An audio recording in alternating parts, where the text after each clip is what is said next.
So you've got your Raspberry Pi and Portsdown software on it. So where do you go next?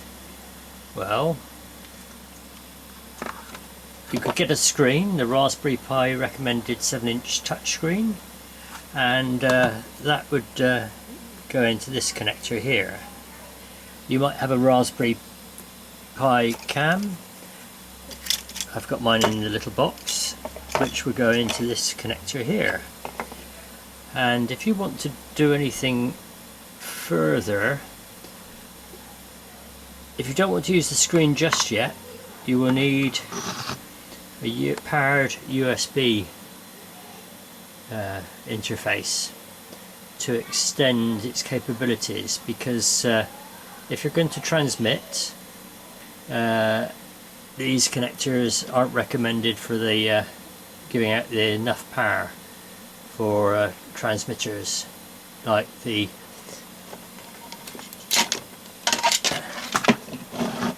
Lime Mini, and you'll notice that I've got a 23 SEMS aerial connected, but it's best to keep some sort of aerial connected to the transmit output, just in case you transmit into nothing. So let's just connect these three things up for now. This is I've done a video on this before, but this is a USB 3 USB splitter, which takes 12 volts in. It's got an on-off switch, well in fact there's a push on, push off switch, and it's got three power or charging sockets with 2.4 amp outputs, and that's three of those, and four USB outputs. So I find that very useful. You put 12 volts in and you get all your 5 volts out and stuff. So let's put a few connectors on to this. First thing is the USB out, as USB 3 going into the input to the splitter. The power for the Raspberry Pi comes from the charging outlets, so I don't need the mains anymore. And now I will put an extender cable in, short extender, and plug the Lime Mini into it.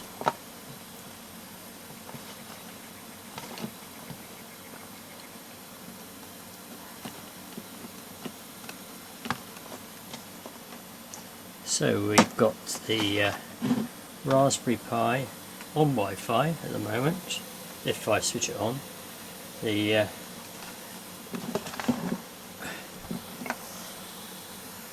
this USB extender, and now I'll get some 12 volts into it. 12 volts in, push the button, lights light up.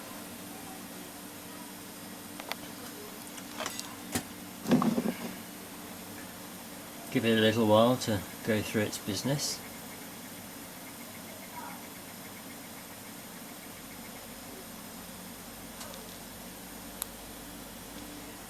The Lime flashes like that.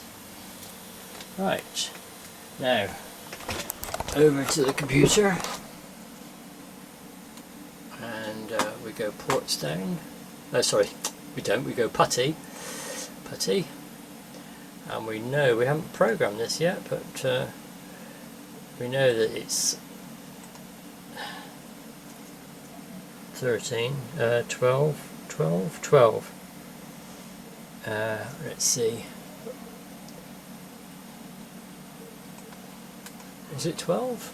Doesn't look like it was.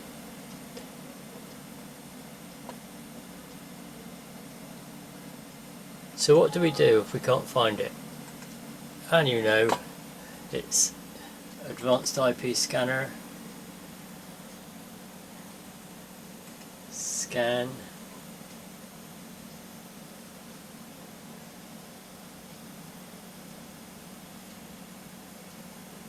and look, it was 31.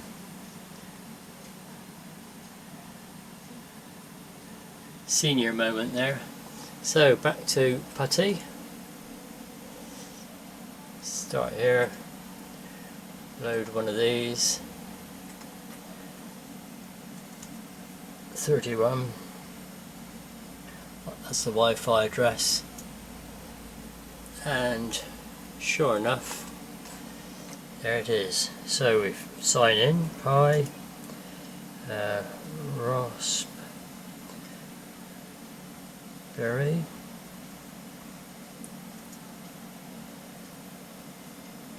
and up comes the menu. Now let's alter a few of these things now.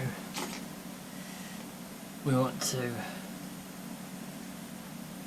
source, select source, and we're going to go for MPEG 2, and we want the static test guard with audio. So we come down with this to here, past space. Right, now that's the source. Now the output, symbol rate set up. So I want to have a symbol rate for this demonstration of 2000.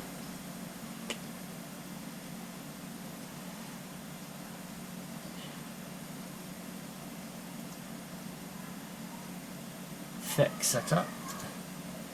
I want it to be 1, 2.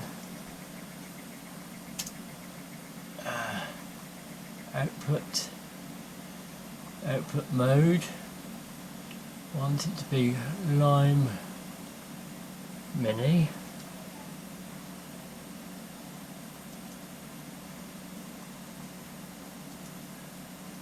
Output frequency, I want it to be 1316.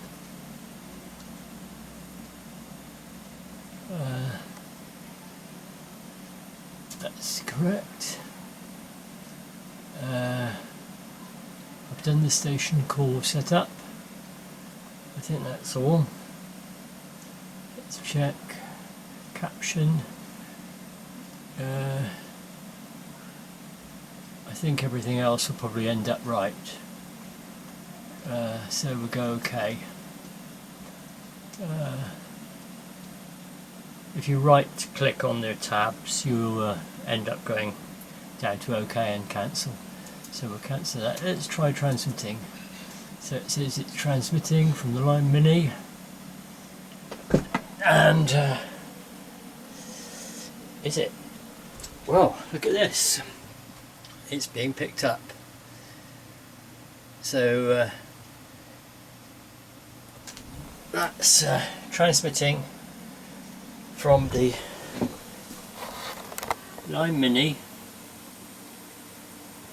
using the Raspberry Pi B Plus, using a powered USB hub, and that's it's as simple as that. And press return to stop transmitting, and it goes back to that. So we've transmitted a test card. So I was going to try the Pi Cam plugged into here, basically, and I found that the Pi camera light comes on, but it doesn't want to transmit. It seems to do funny things. So the PiCam doesn't work on this system. So the next way of getting video in is by using the video DVR. Now there are other DVRs that look exactly the same as this. So you can get other ones that look very similar. And I haven't got these to work. It has to be the one from the BATC shop as far as I can see. So this plugs in via a short extension. They do say don't use the extensions, but I do. Seems to work at the moment. Into the USB, oops, not that part of the hub, into this part of the hub. I think that's best. Let's try this. The Raspberry Pi connected to the powered USB and also being powered from the USB. Video DVR with sound being fed into it, and the Line Mini with a short aerial for 23 SEMS, and it should be programmed to transmit. Source is analog MP2 selected, output to Line Mini, push there, and that's transmitting now. And with any luck, yes, there you are, it picks it up there. So that's an output from the computer, and what I can then do is start vMix.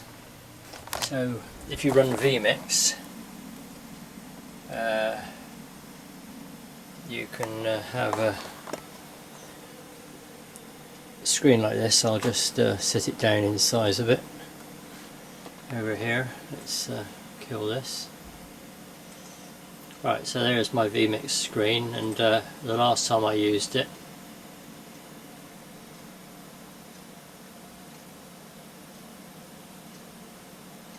there we go, and this is the video out, which is fed via LCD test card. Oh well, we don't want that.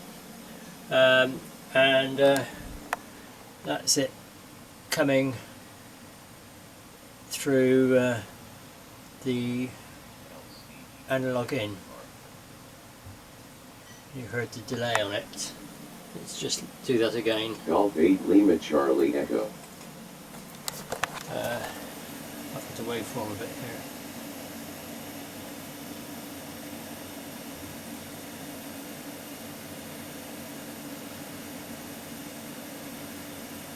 Golf 8 Lima Charlie Echo. That's how long it takes to get through the system. And push return.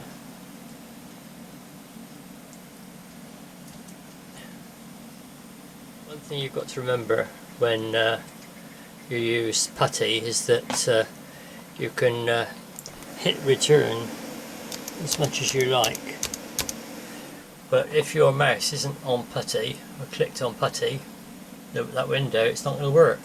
So you click on that window, push return, it stops. So one thing I didn't mention is how do you get from your computer an output to analog video. So I use one of these. The computer uses the DVI output, and the video card's got a HDMI output. So an HDMI cable to one of these interfaces, which has got 5 volts power from an old style USB, and you can switch it to PAL, although I have had these where the PAL and the NTSC have been round the wrong way, mislabeled.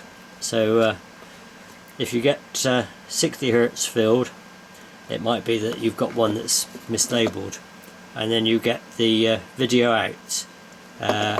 These boxes are very cheap from China, and they work very well, I found. There are other types. If I can quickly find one. This is a different type which I have used. This is it's got that sort of input. It's switched to NTSC, so perhaps this one's mislabeled, I think. But this has got a SCART output, so you need a SCART to phono cable to make these work. But they seem to work just as well. It depends whether you want the SCART output or phono output. And I think probably these are cheaper, just over £5 I think. Anyway, that's how I get video from the computer, and it works very well. That's the Portsdown 4, which I may go through on another video. So, another thing I didn't mention is how do you get vMix to work. So you download vMix and you've got to get a license for it, a free basic license, and you end up with something like this. Basically you can only have 4 inputs, so I'll lose one of those. It does do various other things, but the basics is get an input. I've got a test card which is a video, and you want to add an input. It's down here, add input, and you click on that.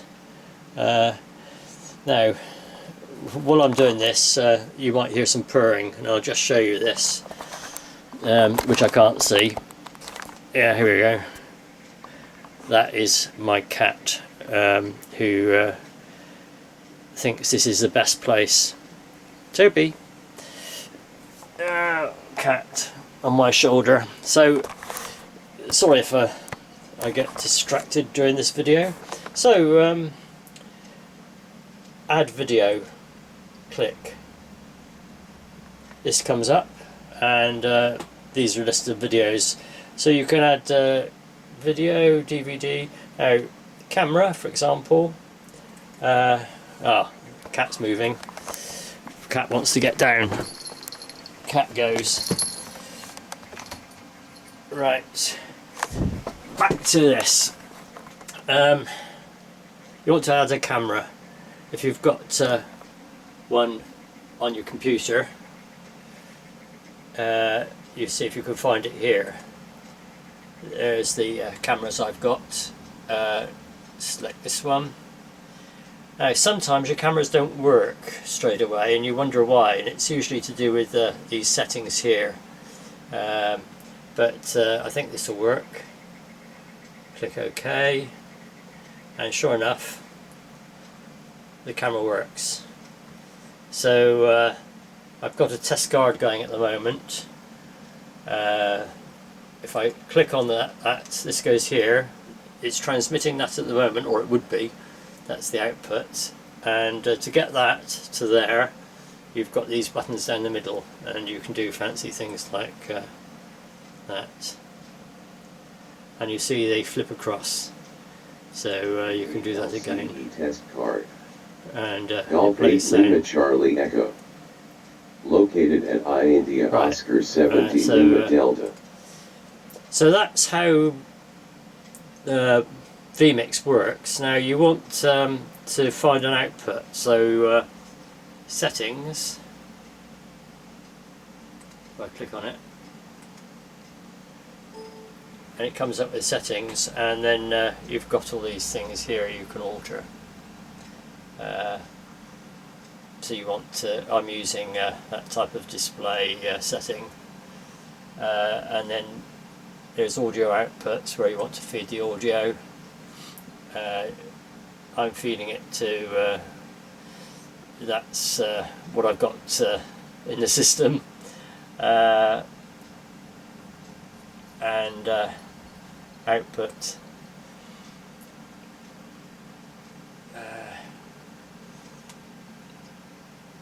Options, etc. So you have to go through those until you can get it where you want it to go. Here we are, display. See, I'm on display 1, so you might be able to alter that.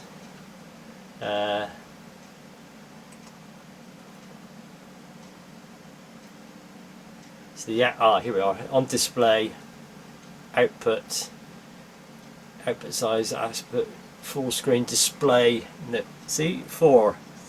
I've got a choice of 4 displays, even on this, even though on this system I have got rather a lot more than that for various things.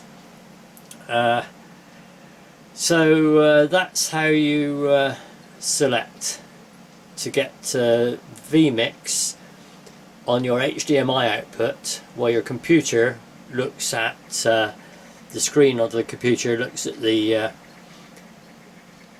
DVI or display, can't remember what it's called, display ports. There we go, our senior moment again. Anyway, that's how I use vMix. The other thing you can do with vMix, which I'm not going to go into a lot now, is use stream. Oops, and it is streaming, trying to at the moment, and that's, you set that up, right, well, it's not going to work because that's set up, close, that's set up to, let's have a look, probably, yes, for a Portsdown, no, Portsdown, got it wrong again, Pluto, that's set up for a Pluto to transmit up to, let's see, what frequency is that? Yes, that would be for Oscar 100. So that's when my Pluto is being used for Oscar 100, which is the satellite dish you can see behind my telescope observatory.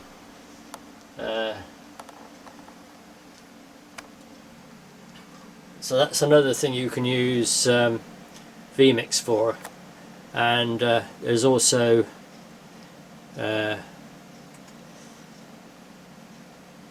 external, which you can use for various things, which I won't go into at the moment. Anyway, that's how I use vMix to get it onto the HDMI, which goes to the HDMI to component output, and that goes into the USB to video adapter, which goes into the Raspberry Pi running Portsdown, goes to the Line Mini, and transmits. And while we're here, this is me editing this video.